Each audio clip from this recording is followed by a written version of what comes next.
have some unique challenges when it comes to planning their financial future and retirement. The first challenge is that we live longer than our male counterparts. Not necessarily healthier, but we are living longer and we have to be able to plan to fund those extra years. Additionally, we tend to save less than our male counterparts. And that could be from a myriad of reasons. It could be that we aren't earning as much. It could be that we have to take time off. But ultimately, we're not saving as much. Another financial issue that we have is that we aren't earning as much as our male counterparts. And that's still crazy to say can be really detrimental to our financial future. We don't have enough to make ends meet as we're working and then save on top of that. And then the last that I already started to mention was that we as women tend to take more time off through our working years than our male counterparts. It could be to be a caregiver, it could be to take care of a family member or non family member. But that can mean a couple of things. Number one, we're not earning as much. Number two, we're not saving as much. And number three, it impacts our Social Security benefit, right? Because Social Security is based on our highest working years, and we have fewer working years because of that. So, all of these reasons compounded, unfortunately, brings women to face this challenge of how are we going to be able to not only start to fund our retirement and ultimately retire, but then live through our retirement as well. So, when we understand that landscape, we're then better able to dive in and address those issues. If we're aware of it, we can try to, not always easy, go to our budget and say, how much can I scrape aside each week and move into my savings for my retirement? The more that we can save, the earlier that we can save, the better, right? These things, time compounding growth inside of our retirement accounts, are only going to help us. The more you can scrape aside to put into your investments, it's only going to help us.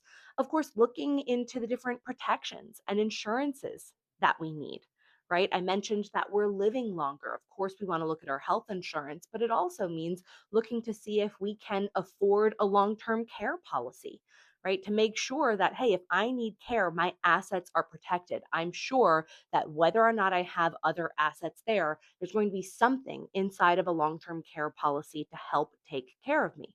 So, what is a long term care policy? Well, it's essentially a policy that allows us to have a pool of money, hopefully growing inside of it, that we can start to pull from tax free if we need care. Right. So if we can't perform the two activities of daily living, or if we have just one cognitive impairment, we could trigger that policy and start taking from it daily to pay for our care.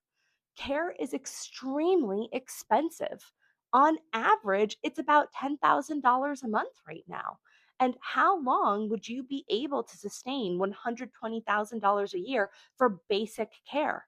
Not to mention, that's what it is today. Doesn't mean that's going to be anywhere near what it will be when you actually need care at some point in the future, right? So if we know that the need is very high, right, it's very costly, and we know that a long term care policy is tax efficient, it lets us use the money tax free. It's ultimately an asset transference, a risk transference tool. It allows us to protect our own assets. I can still have some of my assets to be able to be used for groceries, utilities, the things that I'm still going to need if I need care on top of the cost of care, right? So having that kind of policy in place allows us to protect ourselves and make sure that we'll be able to have that care if we do live a long life, right? But it also allows us to not push the burden to other family members or people in our life that we would expect to take care of us, right? As much as I'm sure my loved ones would step in to take care of me, do I want to place that burden on them?